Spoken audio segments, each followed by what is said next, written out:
Bismillahirrahmanirrahim. Assalamualaikum warahmatullahi wabarakatuh. Kami daripada Kuliah 6 ingin membuat sedikit penerangan tentang dasar ekonomi di Malaysia ini. Pertama sekali, dasar ekonomi ini merupakan satu program sosial ekonomi di Malaysia yang diperkenalkan dalam rancangan Malaysia yang kedua, iaitu pada tahun 1971 hingga 1990 oleh Perdana Menteri kita iaitu Tun Abdul Razak. Ia juga bertujuan untuk membangunkan negara untuk meningkatkan Ah, potensi ekonomi dan pendapatan negara. tengah buat pembentangan.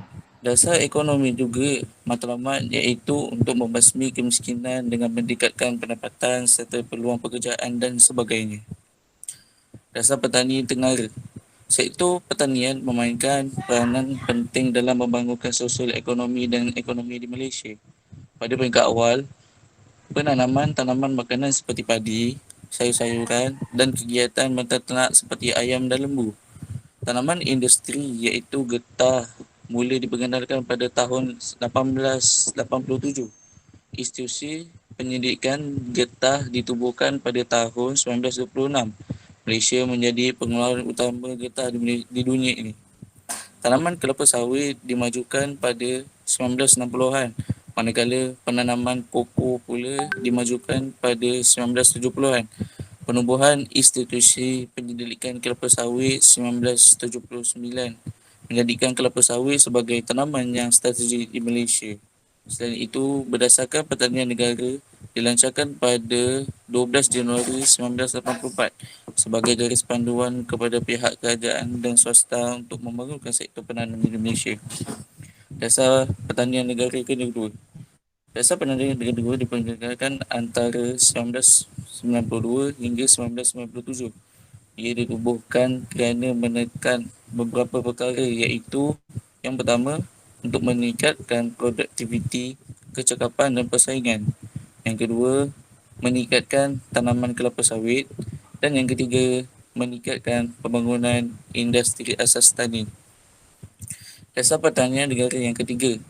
Dasar pertanian negara ketiga diperkenalkan pada tahun 1998 hingga 2010. Ia bertujuan untuk memaksimumkan pendapatan melalui penggunaan tenaga secara optimum. Dasar ini juga meliputi usaha melalui sumbangan melalui proses pengeksportan. Dasar ekonomi objektif dasar pertanian negara ketiga ialah meningkatkan keselamatan makanan, meningkatkan produktiviti dan daya saing sektor pertanian. Yang ketiga, mengukuhkan pertalian dengan sektor-sektor lain. Yang keempat, mewujudkan sumber-sumber pertumbuhan yang baru.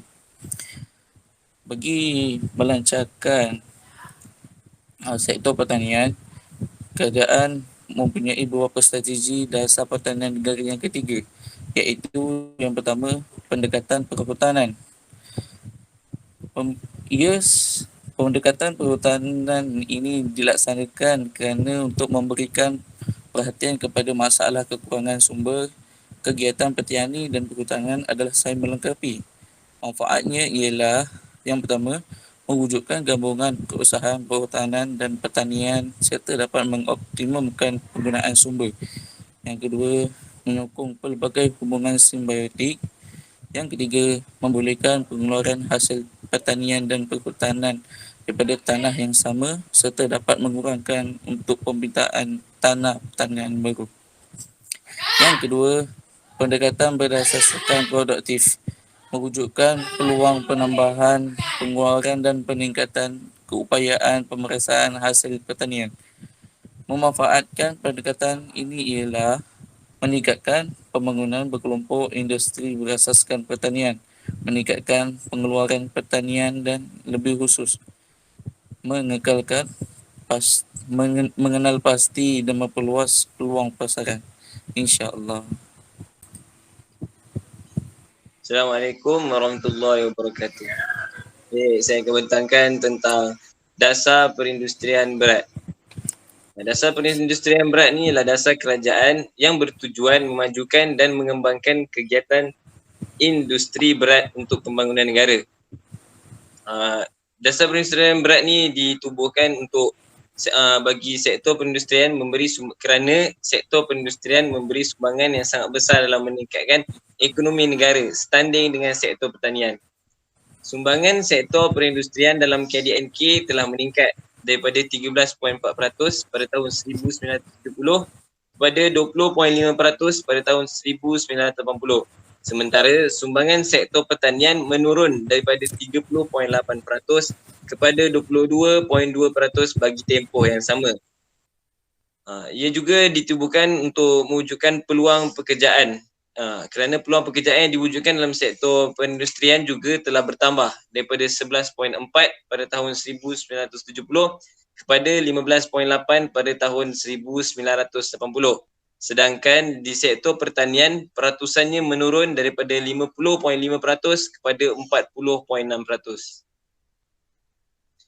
Antara objektif dasar perindustrian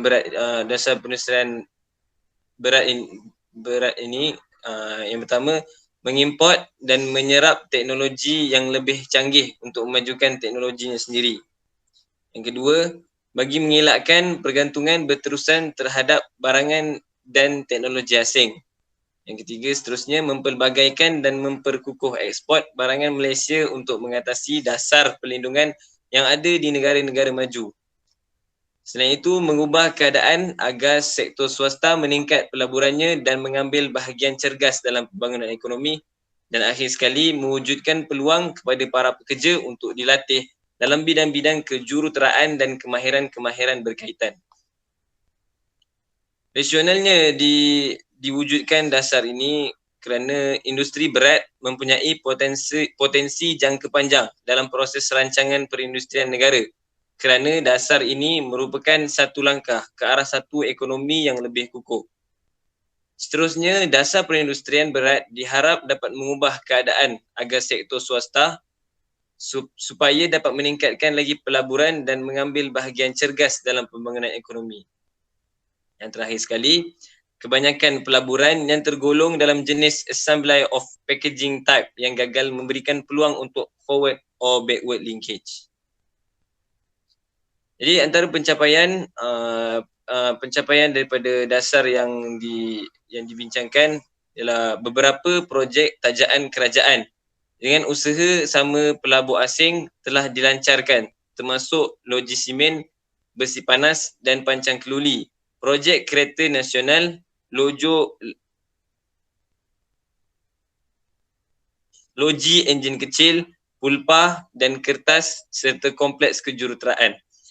Yang kedua, mempunyai objektif serampang dua mata, iaitu mewujudkan projek industri berat itu sendiri dan meningkatkan keupayaan industri sokongan atau mewujudkan industri-industri baru. Juga mewujudkan secondary industries yang berasaskan teknologi tinggi dan berkeupayaan mempercepat pertumbuhan industri, pertengahan dan sederhana yang sekaligus mewujudkan industri gantian import, pusingan kedua dan resource-based industries untuk tujuan ekspor. Dan terakhir sekali, projek kereta nasional yang dilaksanakan oleh perusahaan automobil nasional sendirian berhad, Proton, yang berjaya mengeluarkan kereta tempatan model Proton Saga, Iswara dan dikembangkan lagi dengan pengeluaran kereta oleh Pro2 dan motosikal tempatan oleh Modenas. Jadi itu saja, sekian untuk dasar ekonomi berat yang saya bentangkan. Assalamualaikum warahmatullahi wabarakatuh. Hari ini saya akan bentangkan tentang pelat induk perindustrian negara. Okey.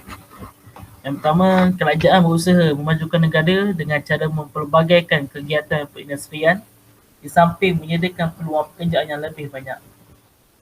Yang kedua, pihak kerajaan telah menubuhkan satu jawatan kuasa kajian dasar perindustrian negara dan pelat induk perindustrian yang disingkatkan PIP pada 3 Februari 1986 untuk menyemak dan menggubal dasar-dasar perindustrian negara dan mengkaji galakan pelaburan serta peningkatan ekspor. Okey, objektif ataupun matlamat pelat induk perindustrian negara ialah yang pertama, menjadikan sektor perkilangan sebagai pemangkin pertumbuhan perindustrian negara. Yang kedua, menggalakkan penggunaan sepenuhnya sumber asli negara.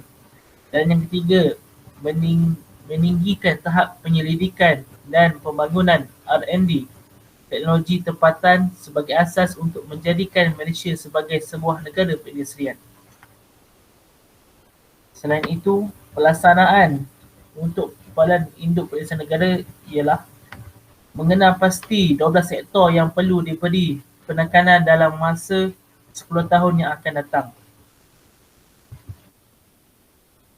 Okey. Sektor yang pertama ialah sektor yang berasaskan sumber tempatannya, iaitu getah, kelapa, kayu-kayuan, makanan, kimia dan logam untuk logam bukan ferrous dan galian bukan ferrous. B. Sektor industri yang bukan berasaskan sumber. Yang pertama, elektrik dan elektronik. Yang kedua, peralatan pengangkutan, mesin, kejuruteraan, logam-logam ferrous dan tekstil dan pakaian. Akhir sekali,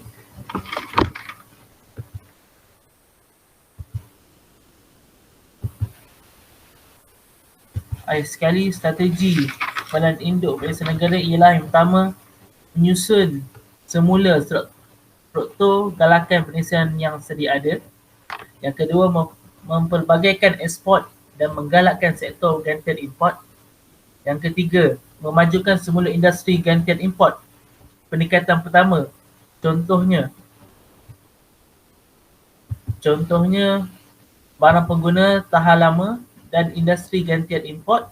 Peringkat kedua, seperti alat perhubungan. Yang ketiga, menggalakkan pengguna-pengguna Malaysia menggunakan lebih banyak barangan buatan Malaysia. Yang ketiga, mempelbagaikan pasaran ekspor termasuk mencari pasaran baharu di negara-negara sosialis dan negara-negara yang sedang membangun. Selain itu, memperluas kegiatan industri ke kawasan-kawasan yang kurang maju.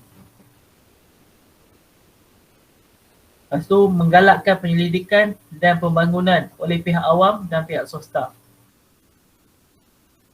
Selepas itu, menggalakkan industri berat untuk menjadi penggerak pengembangan industri baru dan menggalakkan pertumbuhan perusahaan kecil. Sekian daripada saya. Assalamualaikum. Bismillahirrahmanirrahim. Assalamualaikum warahmatullahi wabarakatuh. Hari ini saya nak tentangkan tentang model ekonomi baru. Model ekonomi baru ni atau dikenali sebagai MEB diperkenalkan pada 30 Mac 2010 untuk meneruskan pelaksanaan dasar pembangunan ekonomi sebelum ini, iaitu dasar ekonomi baru dan dasar pembangunan nasional. MEB juga dijangka akan menonjakkan ekonomi negara menjadi negara maju pada tahun 2020. Selain itu, keutamaan MEB ialah menangani masalah jurang pendapatan, membasmi kemiskinan tanpa mengira kaum dan meningkatkan pendapatan semua golongan yang berpendapatan rendah. MEB pada asasnya dibahagikan kepada dua fasa. Fasa pertama bermula pada 30 Mac 2010. Fasa kedua bermula selepas pembentangan rancangan Malaysia ke-10. Selain itu, MEB diperkenalkan selari dengan pengenalan 4 tonggak utama yang mendorong perubahan bagi mencapai wawasan 2020. Tonggak-tonggak utama tersebut ialah yang pertama, program transformasi ekonomi PTE. Yang kedua, konsep satu Malaysia. Yang ketiga, program transformasi kerajaan PTK. Yang keempat, rancangan Malaysia ke-10. Dengan pengenalan MEB, Malaysia pada tahun 2020 akan disasarkan mempunyai ciri-ciri tersebut. Yang pertama, berpandukan pasaran. Yang kedua, berintegrasi serantau. Yang ketiga, tadbir urus yang rapi. Yang keempat, keusahawanan. Yang kelima, inovatif. Di bawah MEB, beberapa perubahan telah dilakukan. Pendekatan pembangunan ekonomi lama dan baru boleh dilihat di bawah.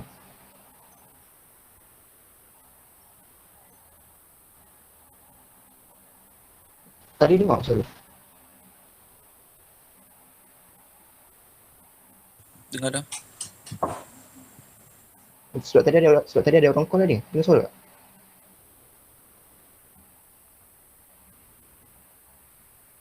You? Kenapa? Dengar, dengar, rekam dengar. tak? Tadi ada orang call tadi. Oh, tak dengar orang tu call. Dengar suara kau je. Sambung je. Sambung ya. Iya. Nak matikan rekod tu. Tak sambung je. Nanti kau potong-potong Ah, tahu lah, tak kerti pula aku.